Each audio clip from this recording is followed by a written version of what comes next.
আপনি দেখছেন news now, আমরা জানি কোনটা खबर। नमस्ते, आप सभी देख रहे हैं न्यूज नाउ में आज का समाचार। वित्तीय वर्ष 2025-26 के बजट में बड़े ऐलान किए गए हैं। 12 लाख रुपए तक के इनकम पर कोई इनकम टैक्स नहीं देना होगा। वरिष्ठ नागरिकों के लिए टीडीएस की सीमा 50,000 रुपए से बढ़ाकर 1 लाख रुपए कर दिया गया है। इसके अलावा सरकार ने इस बजट में कैंसर की दवाएं सस्ती करने का भी ऐलान किया है।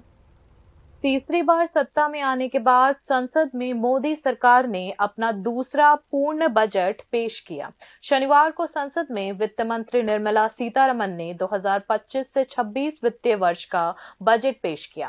बजट में एक बड़ी घोषणा की गई कि 12 लाख रुपए तक की आय पर कोई टैक्स नहीं देना होगा।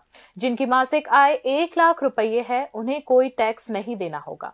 स्लैब भी बदला जा रहा है ताकि मध्य वर्ग के पास अधिक पैसा रहे और वे खर्च कर सके। वित्त मंत्री निर्मला सीतारमण ने बजट पेश करते समय यह बात कही।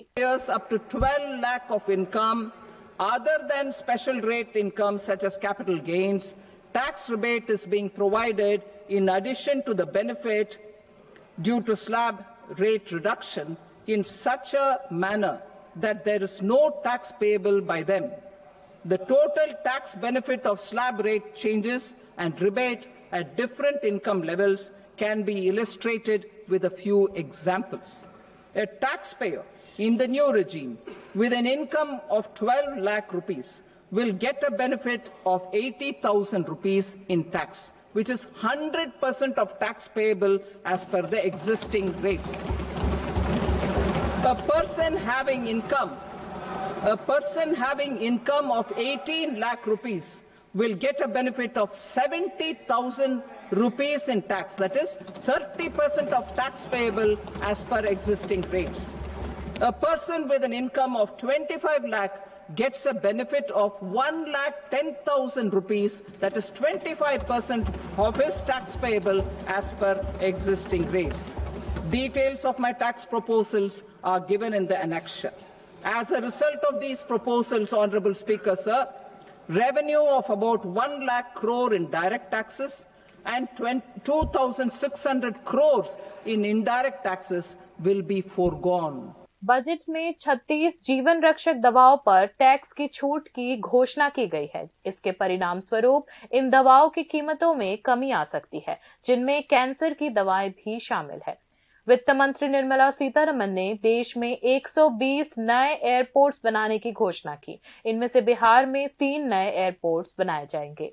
Government has added almost 1.1 lakh undergraduate and postgraduate medical education seats in 10 years, an increase of 130%. In the next year, 10,000 additional seats will be added in medical colleges and hospitals towards the goal of adding 75,000 seats in the next 5 years. Daycare and cancer centers in all district hospitals. Our government will facilitate setting up of daycare cancer centers in all district hospitals in the next 3 years. 200 centers will be established in 25-26 itself. आगामी 10 वर्षों में 100 से अधिक नए regional airports का निर्माण किया जाएगा। बजट में विदेशी निवेश को 74% से बढ़ाकर 100% किया गया है। वर्तमान नियमों की भी समीक्षा की जाएगी। बीमा क्षेत्र में 100% विदेशी निवेश की छूट दी गई है। आने वाले सप्ताह में नया आयकर बिल प्रस्तुत किया जाएगा। इसका मुख्य उद्देश्य यह होगा कि टैक्स देने वाले को एक साथ दाखिल किया जा सकेगा। मेडिकल कॉलेजेस में अगले 5 वर्षों में 75,000 सीटें बढ़ाई जाएंगी। पर्यटन क्षेत्र में अधिक होम स्टे बनाने के लिए मुद्रा ऋण योजना के तहत ऋण दिया जाएगा, ताकि पर्यटन क्षेत्र में और अधिक विकास हो सके। साथ ही मेडिकल टूरिज्म के लिए वीजा नियमों को और सरल बनाया जाएगा। 20,000 करोड़ रुपए खर्च किए जाएंगे नवाचार क्षेत्र में। वित्त मंत्री निर्मला सीतारमण द्वारा स्टार्टअप कंपनियों के लिए मौजूदा सरकारी अनुदान के अलावा अतिरिक्त 10,000 करोड़ रुपए का नया फंड घोषित किया गया है। सूक्ष्म, लघु और मध्यम उद्योगों के लिए क्रेडिट गारंटी को 5 करोड़ रुपये से बढ़ाकर 10 करोड़ रुपये किया गया है, जहां छोटे उद्यमियों या व्यवसायों के लिए अगले 5 वर्षों में अतिरिक्त 1.5 लाख करोड़ रुपये का लोन दिया जाएगा। वित्त मंत्री निर्मला सीतारमण द्वारा ग्रामीण क्षेत्रों में सभी सरकारी माध्यमिक स्कूलों और प्राथमिक स्वास्थ्य केंद्रों में ब्रॉडबैंड कनेक्शन प्रदान किया जाएगा, जैसा कि बजट प्रस्ताव में उल्लेख किया गया है। बजट में 5 लाख महिलाओं के लिए नया घोषणा किया गया है। महिलाएं 2 करोड़ रुपये तक का टर्म लोन ले सकेंगी। किसान क्रेडिट कार्ड में भी धन राशि बढ़ाई गई है। किसान क्रेडिट कार्ड में राशि बढ़ाकर 5 लाख रुपये कर दी गई है। Bureau report, news now. 2025-26 में प्रस्तावित बजट के मुताबिक जहां कुछ उत्पादों जैसे कि फ्लैट पैनल डिस्प्ले, बुने हुए कपड़ों की कीमतों में बढ़ोतरी होगी, वहीं कुछ उत्पादों जैसे कि मेडिसिन, एलईडी, बैटरी, मोबाइल के दाम घटाए जाएंगे। 2025 से 26 वित्तीय वर्ष के केंद्रीय बजट को वित्त मंत्री निर्मला सीतारमण ने पेश किया। बजट में आर्थिक वृद्धि को तेज करने, समावेशी विकास सुनिश्चित करने और उद्योगों का समर्थन करने पर मुख्य प्राथमिकताएं दी गई हैं। मध्य वर्ग की खर्च क्षमता बढ़ाने पर भी जोर दिया गया है। बजट में शनिवार को पेश किए गए बजट के अनुसार एक ओर जहां कुछ उत्पादों के दाम बढ़ने वाले हैं, वहीं दूसरी ओर कुछ महत्वपूर्ण दैनिक आवश्यक वस्तुओं की कीमतें घटने वाली हैं। मोबाइल फोन की बैटरी उत्पादन के लिए 28 एडिशनल कैपिटल गुड्स पर छूट दिए जाने से बैटरियों की कीमतें घटने की संभावना है और स्वाभाविक रूप से मोबाइल फोन की कीमतें भी कम हो सकती है। 36 जीवन रक्षक दवाओं की कीमतों में भी कमी होगी, जिनमें जीवनदायिनी कैंसर दवाएं भी शामिल है। इसके अलावा कैरियर ग्रेड इथरनेट स्विच और 12 खनिजों के दाम भी घटने की संभावना है। एलईडी और एलसीडी के दाम भी घटेंगे, साथ ही चिकित्सा उपकरणों की कीमतों में भी कमी आएगी। इसके अलावा अगले 10 वर्षों के लिए जहाज निर्माण कच्चे माल पर बेसिक कस्टम ड्यूटी में छूट दी गई है, जिससे समुद्री उत्पादों, कोबाल्ट, जिंक और लिथियम आयन बैटरी स्क्रैप की कीमतों में गिरावट आ सकती है। फ्रोजन मछली पेस्ट निर्माण और निर्यात पर कस्टम ड्यूटी 30% से घटाकर 5% की जाएगी, जिससे इसके दाम में गिरावट आ सकती है। बजट में प्रस्तावित बदलावों के अनुसार हाई कस्टम फी के कारण टेलीकॉम उपकरणों और प्लास्टिक उत्पादों के दाम बढ़ने की संभावना है। मेक इन इंडिया पहल को बढ़ावा देने के लिए इंटरैक्टिव फ्लैट पैनल डिस्प्ले पर बेसिक कस्टम ड्यूटी को 10% से बढ़ाकर 20% किया जाएगा, जिसके कारण घरेलू उत्पादन में वृद्धि हो सकती है और इन उत्पादों की कीमतें बढ़ सकती हैं।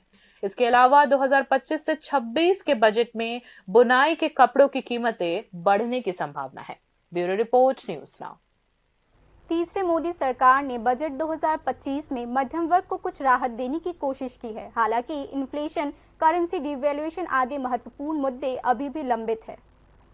संसद में 2025 से 2026 वित्तीय वर्ष के लिए देश का बजट प्रस्ताव केंद्रीय वित्त मंत्री निर्मला सीतारमण ने पेश किया।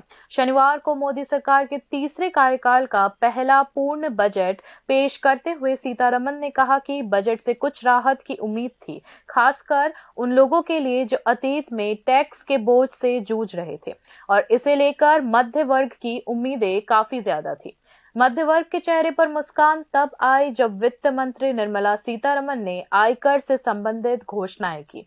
नई घोषणाओं के अनुसार वार्षिक 12,75,000 रुपये तक की आय पर कोई टैक्स नहीं लगेगा।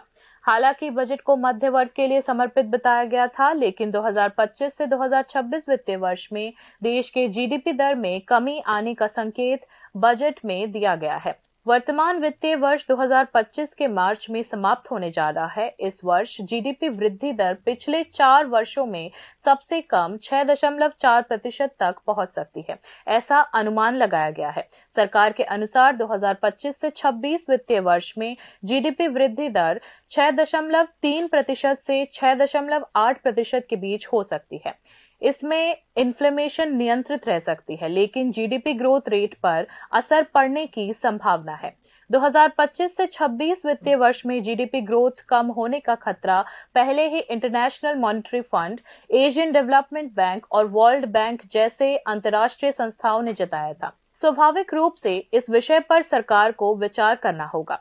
2047 तक विकसित भारत बनाने के लिए देश को अगले 2 दशकों तक 8% जीडीपी वृद्धि दर हासिल करनी होगी। इस वृद्धि को प्राप्त करने की निवेश की दर को जीडीपी के 35% तक पहुंचाना होगा, जो वर्तमान में 31% है। 2023 से 24 वित्तीय वर्ष में कॉर्पोरेट मुनाफा 15 वर्षों में उच्चतम स्तर पर पहुंचा है, जिसमें वित्तीय, ऊर्जा और ऑटोमोबाइल क्षेत्रों में यह वृद्धि सबसे अधिक रही है। 2023 से 24 में कॉर्पोरेट मुनाफा 22.3% बढ़ा, लेकिन रोजगार में केवल 1.5% की वृद्धि हुई है। इस पर सरकार को कदम उठाने की आवश्यकता है। पिछले कुछ दिनों में डॉलर के मुकाबले भारतीय रुपये की कीमत में रिकॉर्ड गिरावट आई है। हालांकि इस बीच ये दावा किया गया है कि कनाडा, कोरिया, ब्राजील जैसे देशों की मुद्रा के मुकाबले भारतीय रुपये की प्रदर्शन बेहतर रही है। इस पर आर्थिक विशेषज्ञों के एक हिस्से ने कोई सवाल नहीं उठाया है। इस बीच देश में खाद्य उत्पादों की मूल्य वृद्धि को नियंत्रित करने के लिए और दीर्घकालिक मूल्य स्थिरता सुनिश्चित करने के लिए आर्थिक विशेषज्ञों का मानना है कि भारत को क्लाइमेट स्मार्ट फसल उगाने पर ध्यान केंद्रित करना चाहिए। Bureau report, news now. मुख्यमंत्री डॉक्टर मानिक शाह ने अपनी प्रतिक्रिया में कहा कि बजट 2025 विकसित भारत का ब्लूप्रिंट है। मुख्यमंत्री ने जवाब दिया कि यह बजट गरीबों, किसानों, मध्यम वर्ग के विकास के लिए मार्गदर्शक बनेगा। मुख्यमंत्री डॉक्टर मानिक शाह ने बजट 2025 पर प्रतिक्रिया देते हुए कहा, यह budget education, health, nutrition, startups, innovation में आत्मनिर्भर भारत का रास्ता तय करेगा।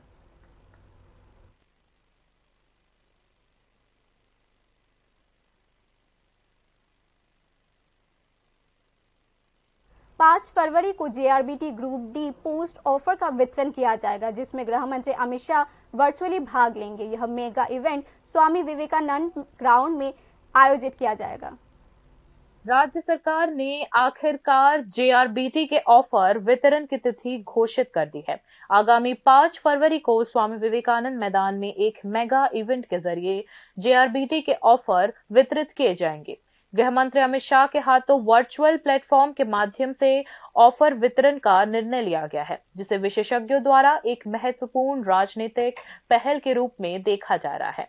स्वामी विवेकानंद मैदान में रोजगार मेले के माध्यम से नौकरी पाने वालों को ऑफर सौंपे जाएंगे। रोजगार मेले के इस कार्यक्रम में मुख्यमंत्री और उनके मंत्रिमंडल के सदस्य भी उपस्थित रहेंगे। रोजगार मेला और गृह मंत्री अमित शाह के वर्चुअली उपस्थिति को लेकर तैयारी पहले ही शुरू हो चुकी है। शनिवार को इस संबंध में एक महत्वपूर्ण बैठक भी राज्य सचिवालय में आयोजित हुई थी।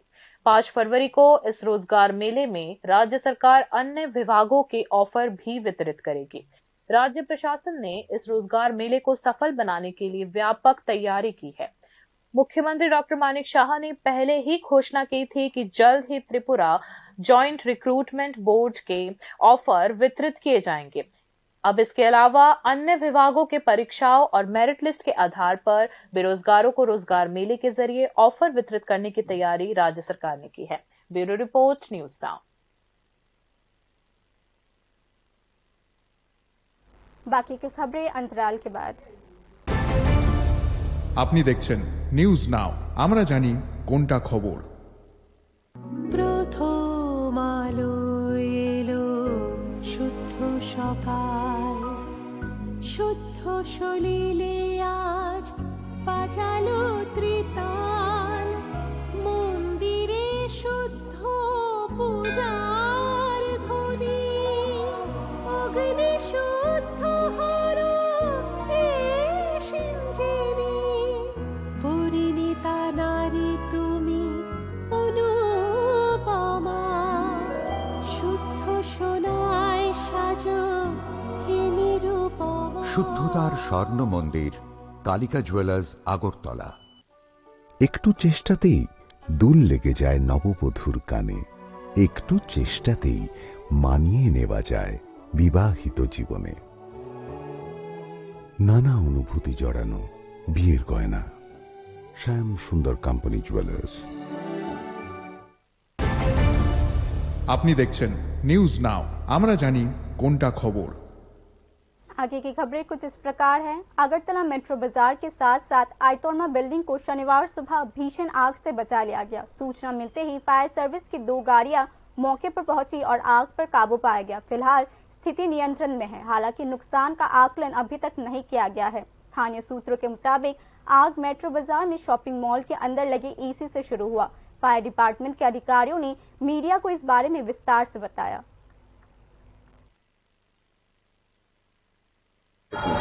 এখানে আমরা 10:50 একটা খবর পাইছি মেট্রো বাজারে আগুন লাগছে। এর সঙ্গে সঙ্গে আমরা 2টা ওয়াটার ট্যাঙ্কার এখানে প্রোভাইড করছি এবং এসিতে আগুন লাগছে। এসির দিকে এমন কোনো বড় ধরনের ক্ষয়ক্ষতি হয়নি, শুধু ধোঁয়াটা ছড়াচ্ছে বেশি। তাদের নাকি ফায়ার সিস্টেম কোনো আছে? হ্যাঁ, ফায়ার সিস্টেম আছে। তো নিয়ন্ত্রণে কিভাবে আছে? হয়তো ফায়ার সার্ভিস এখানে এছাড়া এসিতে জল দেওয়ার পরে নিভে গেছে। এখানে পুরোপুরি কন্ট্রোলে আছে। ক্ষয়ক্ষতি কি কিছু? विशालगढ़ के दीनदयाल चौमुहनी इलाके में पारिवारिक विवाद के कारण शुक्रवार की रात एक ही परिवार के 3 सदस्यों की हत्या कर दी गई और चौथे घायल व्यक्ति का जीबी हॉस्पिटल में इलाज चल रहा है। शुक्रवार की रात विशालगढ़ के दीनदयाल चौमुहनी इलाके में पारिवारिक विवाद पर बहस करते समय विपुल दास पर उसके भतीजे अजंत दास उर्फ अचिंत्य और उसके पिता विष्णु दास ने धारदार हथियार से हमला कर दिया, जिससे विपुल दास की मौके पर ही मौत हो गई। बाद में जब खूनी मुठभेड़ का एहसास होने पर विपुल दास की पत्नी और उनके 2 बेटे विपुल को बचाने आए तो अजंत दास और उनके पिता ने उन पर भी धारदार हथियार से हमला कर दिया और वह मौके पर ही लहूलुहान होकर जमीन पर गिर पड़े। पड़ोसियों ने खूनी घटना देखी और इसकी सूचना विशालगढ़ पुलिस स्टेशन को दी। पुलिस और अग्निशमन विभाग के कर्मचारी मौके पर पहुंचे और उन्हें अस्पताल ले गए। ऑन ड्यूटी डॉक्टर ने विपुल दास को मृत घोषित कर दिया और तीनों घायलों को जीबी अस्पताल में भर्ती कराया। विशालगढ़ उप जिला अस्पताल में ड्यूटी पर तैनात डॉक्टर ने मीडिया को इस बारे में विस्तार से बताया है। फायर सर्विस নিয়ে এসেছে 4 জন পেশেন্ট। এদের নাম হলো শিমু দাস, জয় দাস, কিষান দাস, বিপ্লব দাস মনে না, বিপ্লব দাস ব্রড ডেড কন্ডিশনে এসছে। আর যে শিমু দাস ওনার কন্ডিশনও বেশি একটা ভালো না। ওনার নেকের মধ্যে ইনসাইজড কাট ইনজুরি আছে, পায়ের মধ্যেও ইনজুরি কাট ইনজুরি আছে, শার্প ইনস্ট্রুমেন্টের সাসপেক্টেড কাট ইনজুরি। তো ওই পেশেন্টও বেশি কন্ডিশনটা স্থিতিশীল নয়। আর যে বাকি 2 জন আছে ওদেরও অনেক ইনজুরিজ পাওয়া গেছে শরীরে, কাট ইনজুরি অনেক জায়গাতেই আছে, চেস্টে লেগে অনেক জায়গাতেই কাট ইনজুরি পাওয়া গেছে। তো এদের 3 জনকেই ইনিশিয়াল ড্রেসিং আর ম্যানেজমেন্ট করার পর এজিএমসি তে ট্রমা সেন্টারে রেফার করা হয়েছে। কোন জায়গা থেকে আনা হয়েছে? এদেরকে আনা হয়েছে উত্তম ভুক্ত চৌমুহনীর। स्थानीय सूत्रों के अनुसार जब घायलों को जीबी अस्पताल ले जाया गया तो ड्यूटी पर मौजूद डॉक्टर ने विपुल दास की पत्नी को भी मृत घोषित कर दिया और उनके छोटे बेटे की शनिवार सुबह मौत हो गई और एक बेटे का फिलहाल जीबी अस्पताल में इलाज चल रहा है। जीबी अस्पताल में इलाज करा रहे विपुल दास के बेटे ने मीडिया को घटना के बारे में जानकारी दी। ঘটনা হয়েছে বাবু বাড়িতে খাইতেছে না, তারপর হেরা হঠাৎ করতেছে, চিল্লাল্লি করতেছে। তো বাবু কোনে বাবুর আয়া বুদ্ধি মারণ শুরু করছে। আমরা গেছি পরে, আমরাও গেছি বাবুর আননে লেগে। কে মারছে? আমার ভাইয়ে। কেমন ভাই? যেটা তো ভাই। কি নাম? নাম অজন্ত দাস। আচ্ছা। দিয়া যেটু হেরা মিল্লা বাবুটা মারতাছে। তো আমরা গেলাম, আমরা গেছি পরে চাকু লয়ে এসে চাকু লয়ে আমরা করণ শুরু করছে। মানে তোমরা মারতাছে? কি লিগা মারছে? তুই আমরা গিয়া বাঁচাইছি গেরে লিগে। কারে বাঁচাইছিল? বাবুরে। মানে তোমার বাবুরে তোমার ভাইয়ে মারতাছিল? কি কারণে মারতাছিল? ওই হেরা ভাই কাজ্জা দিক্কা লিগে জিঙ্গাইছে দিক্কা। মানে কার বাড়িতে? আমার জেঠুর বাড়ি। আচ্ছা, কোন জায়গাতে বাড়ি তোমার? আমরা বাড়ি দীনদয়াল চৌমুহনী। কারে কারে মারছে? আমার মারছে, মারে মারছে, বাবুরে, ভাইরে। কি দিয়া মারছে? চাকু দিয়া।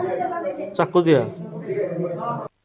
इसी बीच विशालगढ़ थाने की पुलिस मौके पर पहुंची और आरोपी हत्यारे अजंत दास को रंगे हाथों गिरफ्तार कर लिया गया, लेकिन बाकी आरोपी अभी भी फरार है। शनिवार सुबह जिला पुलिस अधीक्षक विजय रेड्डी सहित बड़ी संख्या में पुलिस बल ने घटनास्थल का दौरा किया। फिलहाल इलाके में तनाव का माहौल बना हुआ है। Bureau report, news now. स्थानीय लोगों ने कोयला शहर में महाकुमार ईरानी पुलिस स्टेशन के पास सड़क जाम कर सड़कों के सुधार की मांग की। स्थानीय सूत्रों के अनुसार जब लोक कंस्ट्रक्शन डिपार्टमेंट के इंजीनियर इंचार्ज आलोक रॉय ने घटनास्थल का दौरा किया, तब उन्होंने 3 दिनों के अंदर रोड के मरम्मत का वादा किया। तब लोगों ने जाम हटा लिया। कोयला शहर उपखंड के गोरनगर ब्लॉक के अंतर्गत बाबर बाजार से ईरानी बाजार तक सड़क लगभग दुर्गम है। स्थानीय सूत्रों ने बताया कि ईरानी होना पड़ा। सड़क जाम करने वालों और स्थानीय लोगों ने संबंधित विभाग और राज्य सरकार को सड़क की मरम्मत करने के लिए शीघ्र कदम उठाने का अपील किया है। আমরা এটাই চাচ্ছি, আমরা রাস্তাটা ঠিক হতো। আমরা রাস্তা নিয়ে খুব কষ্টের মধ্যে আছি। এই গ্রামের মানুষ খুব কষ্টে যাতায়াত করছে। আমরা খুব আশা করছি তাদের কাছে মানে আমাদের রাস্তাটা খুব দ্রুত ঠিক করে দেবে। আমরা এর জন্যই আন্দোলনে বসছি, যেহেতু আমরা রাস্তাটা ঠিক হয় তাড়াতাড়ি। पंचांग के अनुसार सरस्वती पूजा रविवार और सोमवार को होगा और इस पूजा के अवसर पर बाजार में खरीदारों और विक्रेताओं की भीड़ लगी हुई है। सरस्वती पूजा के आयोजन में मूर्ति विक्रेता के साथ साथ स्कूल, कॉलेज और विभिन्न क्लब या सामाजिक संगठनों में तैयारियों में कोई कमी नहीं है और इस पूजा के आयोजन में बाजार में छोटे से लेकर बड़े सभी प्रकार की मूर्तियां मिल रही हैं। कीमत भी सामान्य गृहस्थ के बजट में है। लगभग 150 रुपये से लेकर 3000 रुपये तक की मूर्तियां बाजार में उपलब्ध हैं। मांग के अनुसार आपूर्ति में भी व्यापारी पीछे नहीं है।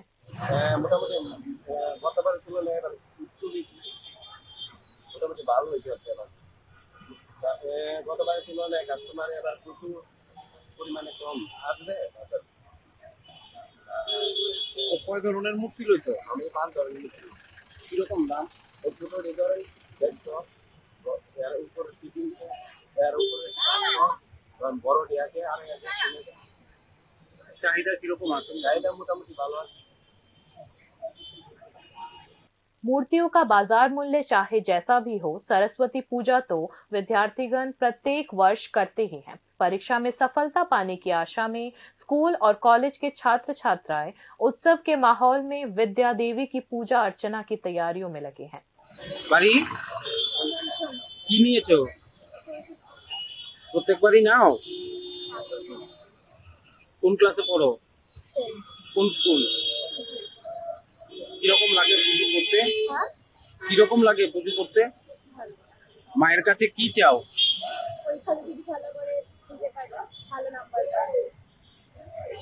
सब कुछ मिलाकर विद्या की देवी सरस्वती पूजा के आयोजन में कोई कमी नहीं रखना चाहते हैं छात्र छात्राएं। स्कूल कॉलेज में अल्पना रंगोली बनाने से लेकर वसंती रंग की पोशाक पहनकर मूर्ति लाने का आनंद कुछ अलग ही होता है। पूजा के आयोजन में एक अद्भुत उत्सव और उल्लास का माहौल है। Bureau report, news now. Ranji trophy के एलीट ए ग्रुप के आखिरी मैच को बचाने के लिए त्रिपुरा के बल्लेबाजों को रविवार को पूरे दिन बल्लेबाजी करनी होगी। ऐसे में 8 विकेट अभी भी हाथों में है। महाराष्ट्र की फर्स्ट इनिंग्स के 418 रन्स के जवाब में त्रिपुरा के तीसरे दिन का खेल खत्म होने तक सेकेंड इनिंग्स में 2 विकेट खोकर 134 रन्स का स्कोर था। त्रिपुरा फर्स्ट और सेकेंड इनिंग्स में कुल 13 रन से महाराष्ट्र से पीछे रहा। मैच का आखिरी दिन रविवार को खेला जाएगा। बाकी के न्यूज अपडेट्स के लिए देखते रहिए न्यूज़ नाउ। शुभ रात्रि।